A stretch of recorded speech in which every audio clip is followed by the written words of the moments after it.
Buenos días, buenas tardes o buenas noches. Aquí comienza un nuevo programa de la Delegación de Cultura, Arte en Gines, La Ascensión de Cristo.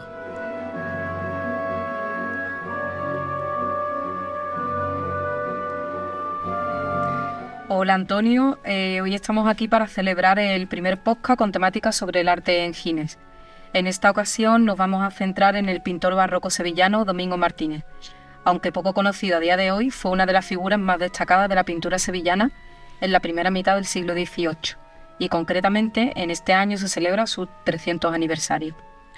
Para ello contamos con la presencia de nuestros tertulianos Manuel Luque Posada, restaurador, conservador, pintor y acuarelista de nuestra localidad, y el periodista investigador José Rodríguez Polvillo, a los que damos la palabra para que nos explique las distintas obras que podemos encontrar de este autor en nuestro municipio. Bueno, pues nada, voy a presentar un poco también la mesa, ¿no? Ya la he presentado a José Polvillo y a Manuel Luque. La verdad que para mí, lo debo comentar en entrar, que era mucha presión porque, hombre, pues José Polvillo es un profesional de la comunicación que lleva muchos años aquí en Gines, comunicando a todos los vecinos los hechos más importantes del pueblo, y la verdad que, bueno, pues para mí ponerme a su vera es una presión. ¿Qué tal, José? Buena, ¿qué tal? No, una presión para mí, que es el primer podcast que hago. Tú tienes mucho más rodaje en todo esto. Bueno, pero los micros delante alguna vez te has puesto, eso sí. Alguno. Y bueno, Manuel Luque, un profesional, ya consagrado dentro de la restauración, del arte, tanto en la localidad como en Sevilla y en Andalucía. Muy buena, Manuel. Muy buena. Muchas gracias por invitarme. Un placer tenerte, a nosotros tenerte aquí. Bueno, este podcast lo presentamos un poquito, va a ir sobre arte y el arte en Gines, ¿no? Como así lo hemos titulado. Y hoy, hemos traído una obra pictórica de un cuadro de nuestra parroquia, ¿no? Y me gustaría que vosotros fuerais lo que presentarais este cuadro que podemos ver aquí en Gines. De dónde lo podemos, de dónde llegó, cómo llegó esta obra, y que nos la presentéis un poquito. Sí, lo primero es eso, situarlo, ver dónde está el cuadro. El cuadro está en la parroquia, en el presbiterio. Si miramos de frente al retablo mayor, pues en uno de los muros lateral izquierdo. Es un cuadro bastante grande, de buenas dimensiones, mide 1,75 de alto por 1,38. Y pues puede pasar un poco desapercibido porque está en un lateral y no se ve habitualmente. Yo les recomiendo a las personas que nos estén escuchando que los próximos días que se acerquen a la parroquia, pues que lo vean, porque merece mucho la pena.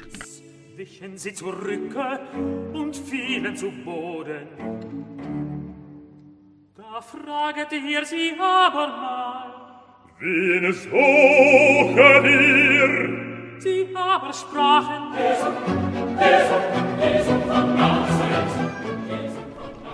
Y Manuel, esta obra, ¿de qué fecha lo datamos? Está fechado en 1725, por lo tanto cumple 300 años este año. Ajá.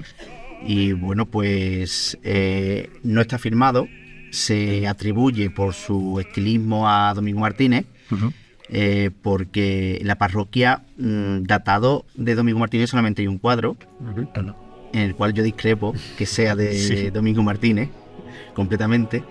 Y muchas veces pues cuando se hacen los inventarios y tal, hay veces que no aciertan, esos historiadores o los que están realizando el inventario no aciertan, y creo que se podría haber confundido con este en vez del que han fechado como Domingo Martínez, que es Nuestra Señora de Belén.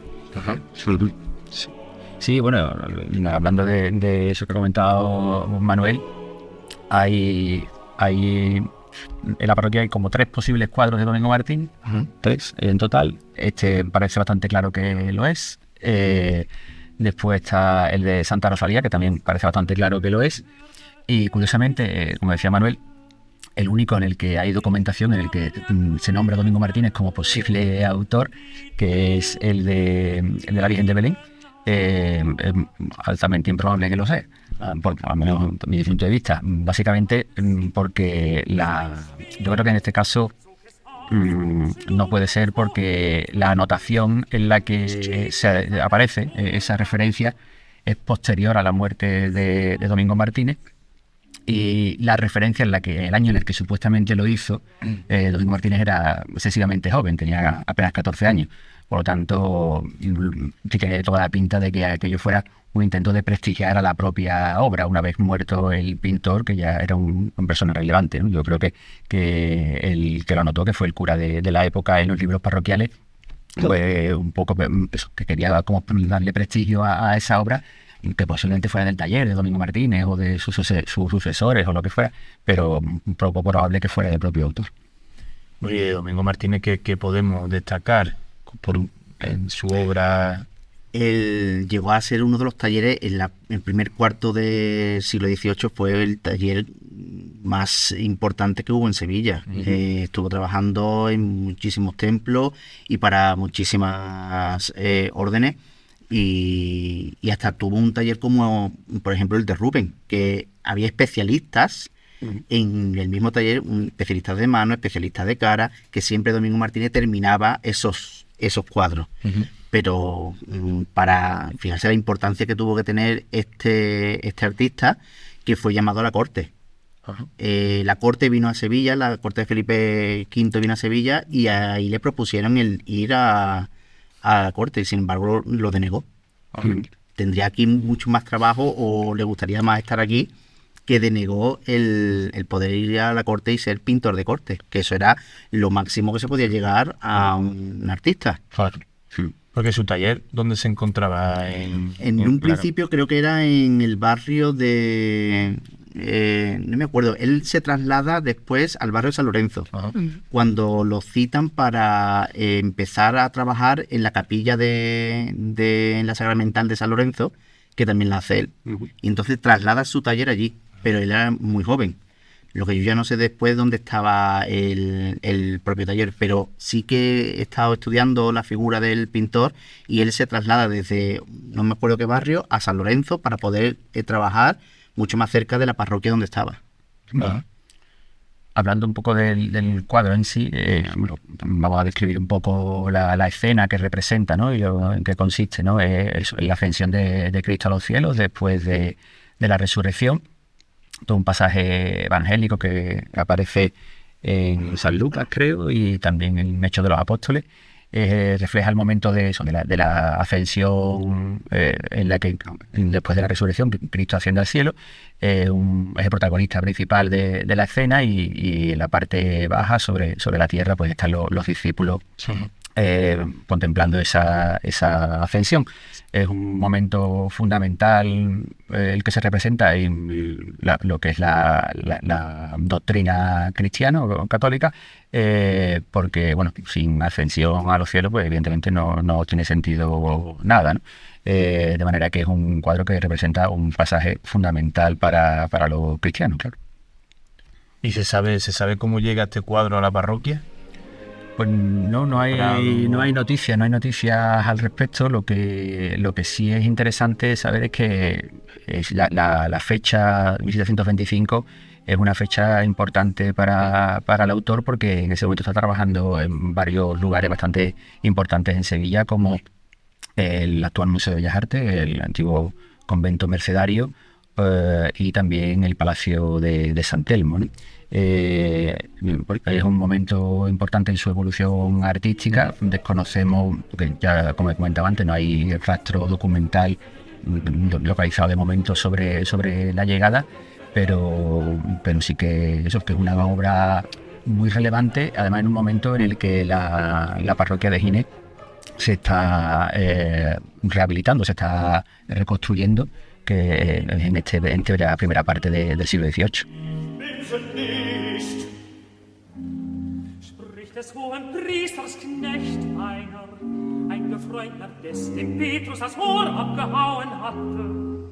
Sah ich dich nicht im Garten bei ihm, da verleugnete Petrus abermal.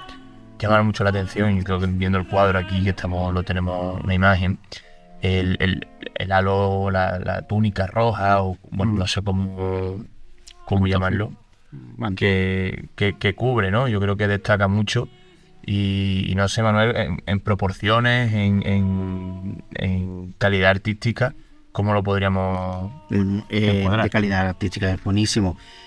Aparte, si miramos cuadros anteriores a este, no existe una ascensión al Señor con este estilismo ni con esta forma de expresar y pintar la obra. Normalmente siempre se representa un coro abajo y de forma piramidal Cristo ascendiendo a los cielos.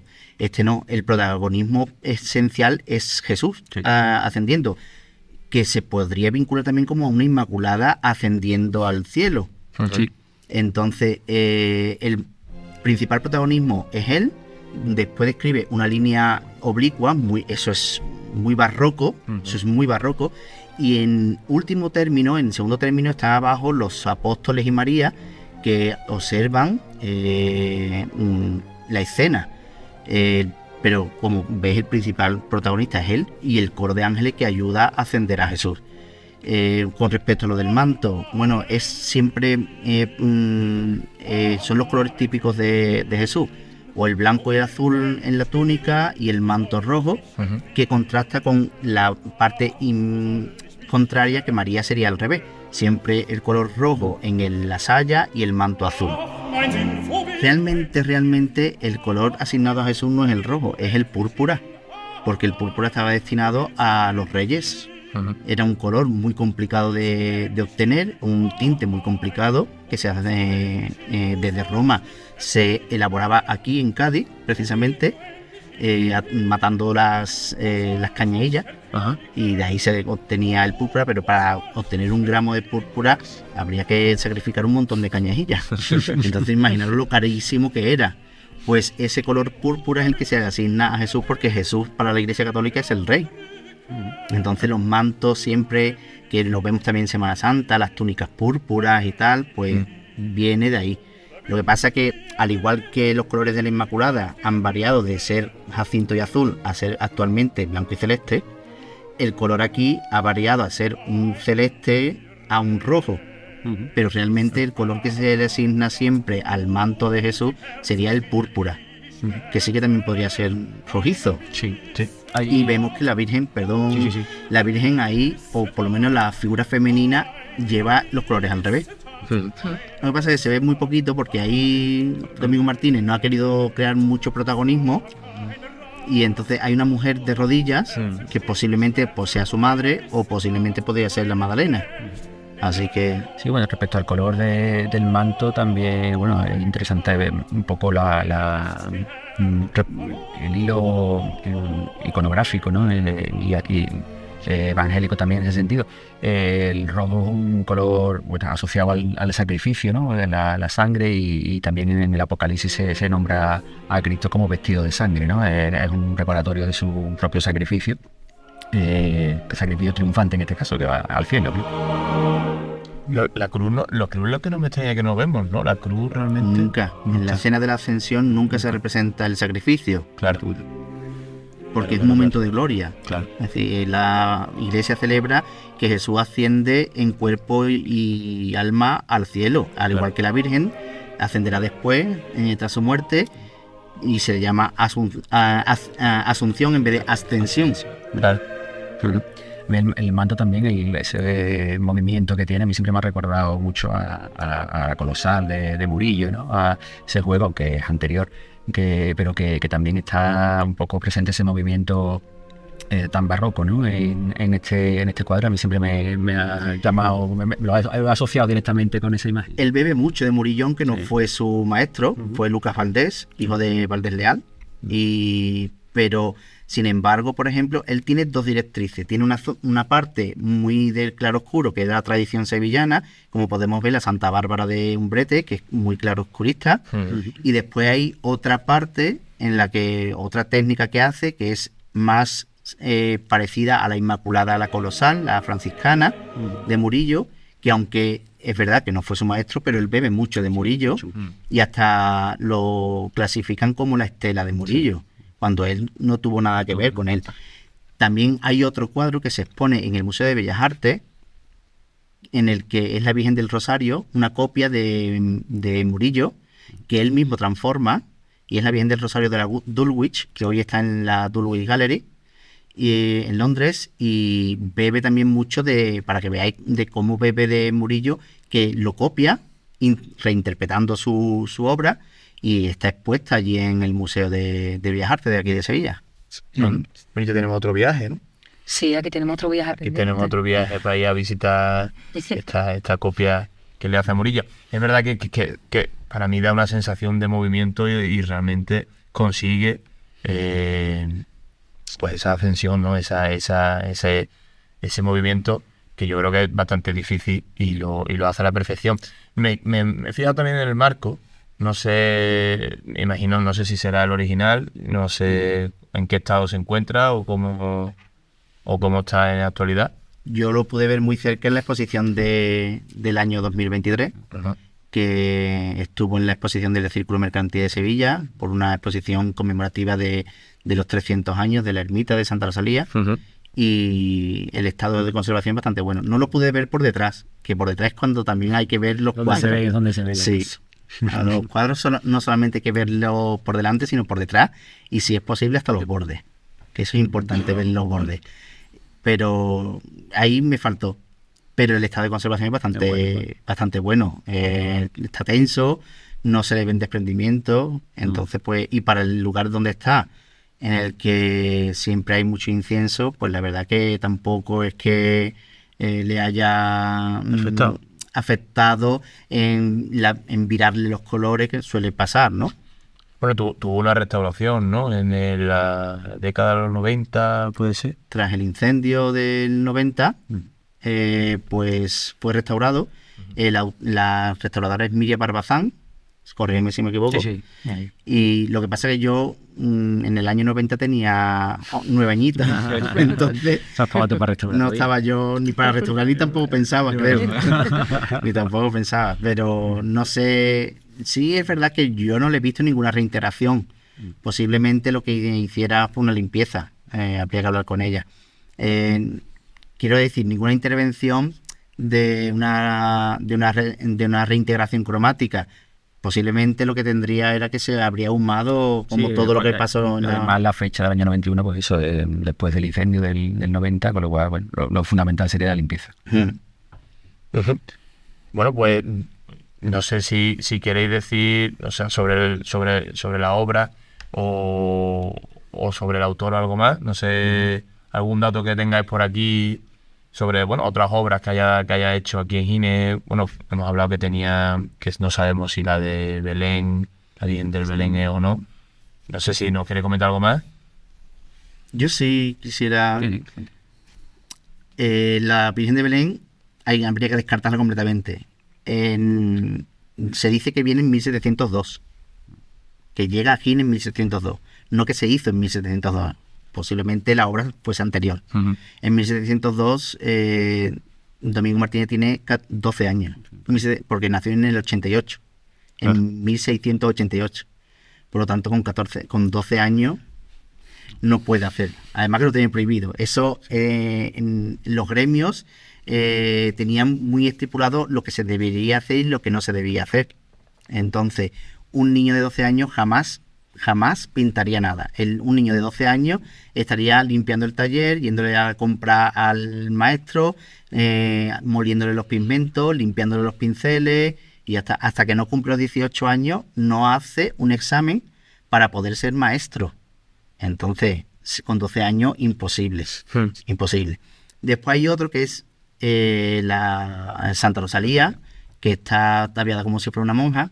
Y es verdad que no está fechado ni está documentado, pero su estilismo se acerca muchísimo al de Domingo Martínez. También el cuadro fue llevado al Museo de Bellas Artes, al taller de restauración, y es verdad que ellos dijeron que era un auténtico Domingo Martínez.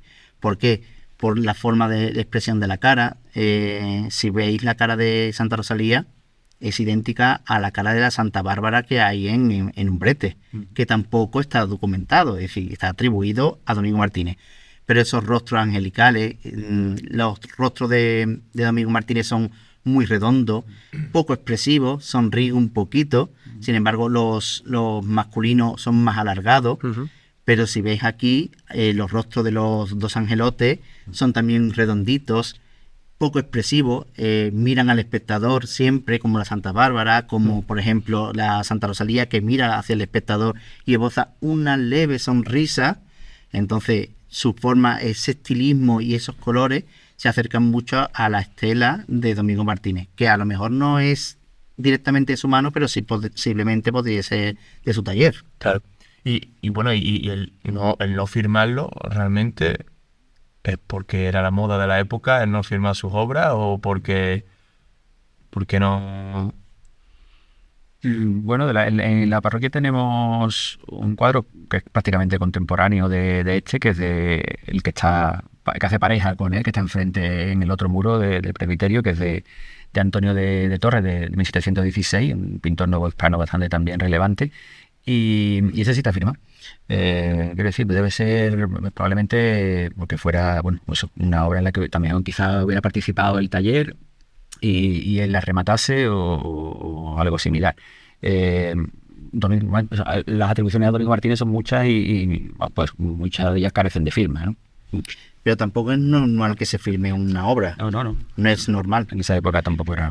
Quiero decir que anterior al siglo XIX, que es cuando sí empiezan los autores a firmar, pero cuando se habla de una obra y se fecha y se data de un artista, es porque se han encontrado documentos en los libros de fábrica, pero ni siquiera existe firma ni en imaginería, de tal manera que el Cristo de la Buena Muerte se creía que era de Montañés, y igual que el Gran Poder se creía que era de Montañés cuando era de sus discípulos.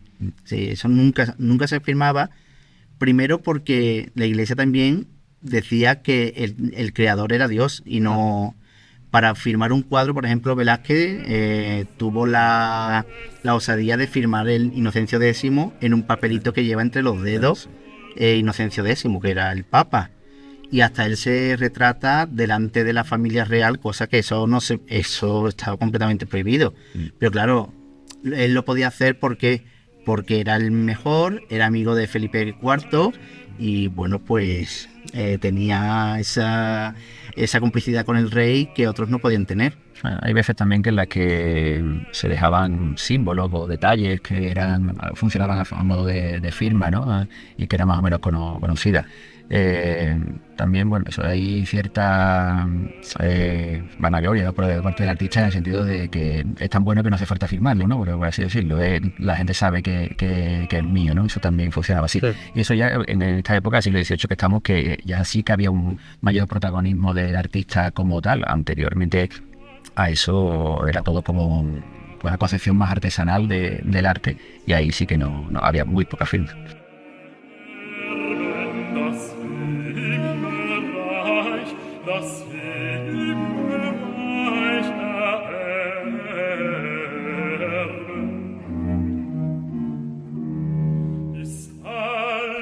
Manuel, ya que tenemos en esta mesa, te quería preguntar por las restauraciones también que has tenido aquí en el pueblo, que bueno, no sé si nos quieres contar también un poquito cómo ha ido, para que bueno, todo el mundo sepa el trabajo que haces por nuestro pueblo y por el patrimonio del pueblo.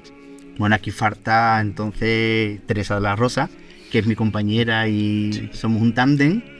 No existe no existe Manuel sin Teresa, y los dos hemos intervenido, por ejemplo, la ermita de Santa Rosalía, el retablo. Aprovechando los 300 años, pues se ha cometido en dos fases.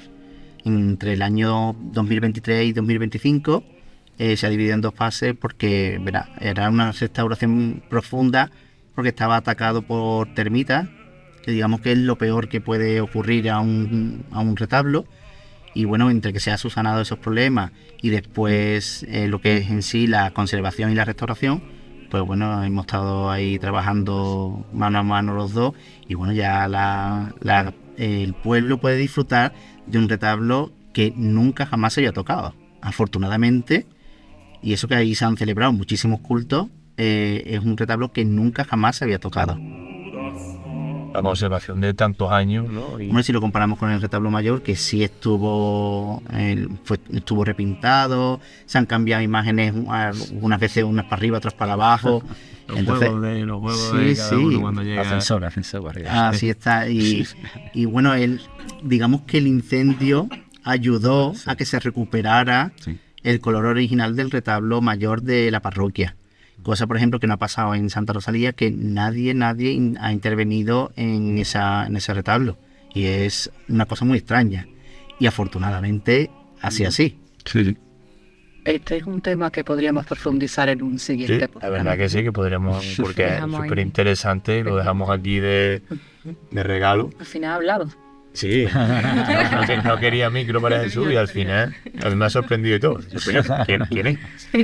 Que, bueno, pues nada, pues no sé si yo creo dando por finalizado este pequeño para terminar, un pequeño pincelado, para incidir un poco en la importancia de la obra, Sí. y es que ha sido reclamada para 2 exposiciones, una en el año 2007 en Granada, que se llama Teatro de Grandeza, y otra más reciente en el 23 en el Círculo Mercantil. Eso pues, creo ya nos da una pista de la importancia y la relevancia del propio cuadro, ¿no? Que haya sido reclamado para exposiciones externas también. Esa es su única 2 salidas de la parroquia. Lo único que tengamos documentadas, sí. Podemos decir que ¿es el cuadro más antiguo de la parroquia? No hay uno. ¿Hay alguno más antiguo? Bueno, suele decir Manuel. Pues sí. Bueno, el de Antonio de Torres seguro, ¿no? Ese sí está fijado en el 16. Después la Inmaculada Flamenca. Hay una Inmaculada Flamenca que es maravillosa, lo que pasa es que su estado de conservación es bastante malo. Bueno, anímate ahí. Yo me animo, si es que yo llevo detrás de ella muchísimos años, pero es que es costosa. Hay que hablar con Don Elías, ¿no? Ahora, ¿no? Hay que hablar con Don Elías, sí, Bueno, sí. pues, yo creo que Supuestamente desde aquí- la Santa Rosalía también debe ser anterior, ¿no? Probablemente. Exacto. Sí, Un poco anterior, no mucho, pero un poco anterior. exactamente, porque esa Santa Rosalía sí está documentada. Sí. Y cuando llega, esa sí está documentada. 715 en la fundación Exacto. de la memoria de misas dedicada a Santa Rosalía, y cuando llega el cuadro por mediación de Juan José del Castillo, que es el que implanta la devoción en Gines, ¿no? Esa es de la que tenemos más información, pero no se dice que sea de Domingo Martínez expresamente. Exacto. Precisamente la que dicen que es de Domingo Martínez no lo es. Curioso, sí, No sí, lo es. eso. Toda esa información, ¿dónde la podemos encontrar? Está básicamente en el archivo parroquial, o en el archivo de Palacio Obispo. Ajá. Bueno, pues nada, aquí, si nos escucha Don Elías, pues ya le mandamos unos deberes, si podemos, que Manuel se acerque por allí y vea a ver qué podemos hacer. Y nada, pues la verdad que daros las gracias, porque es un lujazo poder escucharos, porque bueno, Se aprende. se aprende mucho y de forma muy didáctica, y creo que es un lujazo teneros, y espero que podamos hacer más. Yo lo Sí, dejo sí. en tu mano, Virginia. Los tenemos ya más que pensado, hemos estado hablando antes de empezar con la grabación del podcast, y tenemos ya varias cositas pensadas que haremos más adelante. Genial. Yo quería daros las gracias a los dos, ¿vale? Ha sido un placer. La verdad que es un buen momento para que nos vayamos de aquí con un conocimiento artístico, que muchas veces nos centramos en otro tipo de cosas y no nos ponemos realmente en cosas que nos culturizan y nos dan riqueza. Entonces, es verdad que yo a este pintor es que no lo conocía, y a raíz de este podcast pues me veo conociendo un poco más de él. También tengo que deciros que mi profesión frustrada es historia del arte. Yo cuando probé selectividad, la nota de corte ese año se quedó más alta de la nota que saqué. Y bueno, ¿en qué me meto? Me metí en filología italiana, me di cuenta que no era lo mío, me tuve que salir, pero si yo lo que quiero es historia del arte. Y al final pues aquí estoy sin haber podido estudiar historia del arte. Entonces este tipo de cosas me gustan muchísimo, porque me voy a mi casa hoy con una riqueza cultural. Sí, y además Gracias. sabiendo algo un poquito más de nuestro pueblo, poquito ¿no? más. Que creo que al final entramos muchas veces. Dar a conocer al pueblo y Esto es nuestro patrimonio, nuestro patrimonio. y que hay que cuidarlo, ¿no? Y que hay que cuidarlo, y que bueno, que entramos en la iglesia, podemos entrar. Y seguro que lo hemos visto 1000 veces y no nos hemos... Y no te fijas, ¿no? Y Hay Ese- una ese es el anécdota tema. que este año se presentó con don Alberto en julio, el día de la Virgen del Carmen, 16 de julio, se presentó la restauración de un cuadro de la parroquia, que también lo restauré yo, que es la Virgen del Carmen entregándole el escapulario a San Simón Stock. Y escuché a algunas personas, esto lo ha comprado uno nuevo don Alberto, porque este cuadro no estaba aquí, y ese cuadro ha estado siempre en la parroquia. Claro. Primero, antes de llegar, don Alberto estaba en la puerta, encima de la puerta del sagrario, y don Alberto, por relación de la atribución, o sea, de la iconografía, lo pone en la capilla del Carmen. Hay un retablo con una Virgen del Carmen, y él dijo, pues lo vamos a poner en la capilla del Carmen. Y ahí ha estado siempre. Y la gente decía, esto lo ha comprado nuevo don Alberto. Esto Y no ha estado toda la vida. Toda la vida. Muchas veces vamos a ciudades por ahí y nos metemos en museos a ver cuadros y no nos fijamos de lo realmente Las importante obras importantes que que tenemos tenemos. aquí. lo que tienes en casa. que tenemos en casa. Siempre miramos fuera, ¿no? Y nunca miramos dentro. Y yo la verdad que tampoco conocía este cuadro y la antigüedad, ¿no? Que también atesora esta obra y que da la importancia, pues tenemos que poder estar en cualquier museo Por supuesto. de España y lo podemos disfrutar en nuestra parroquia. A ver si ahora va a haber cola para ir a verlo. Un momento de tranquilidad, Se ponen las entradas y todo. tranquilidad que va a seguir estando allí. Que podéis verlo cuando queráis. Pues nada, voy a dar las gracias, Selu, por estar ahí a los mandos. Gracias, María Jesús, por guionizarnos y estar siempre aquí con nosotros. Y nada, gracias a vosotros también, por supuesto. Muchas gracias. Gracias a vosotros por la invitación. La presión se me ha ido quitando poco a poco. Las ansias, Poco a poco se me ha ido quitando la presión. No era para tanto. No era para tanto. Hombre, un referente al fin y al cabo dentro del periodismo y era una presión para mí. Y Manuel, muchísimas gracias. Espero Gracias. que podamos hacer algunos más contigo porque Cuando queráis. es un lujo poder escucharte. Y nada, Virginia, a ti ni te despido ya. Bueno. Nos vamos a seguir viendo por ahí seguramente. Seguramente. Pues nada, muchísimas gracias a todos por estar ahí.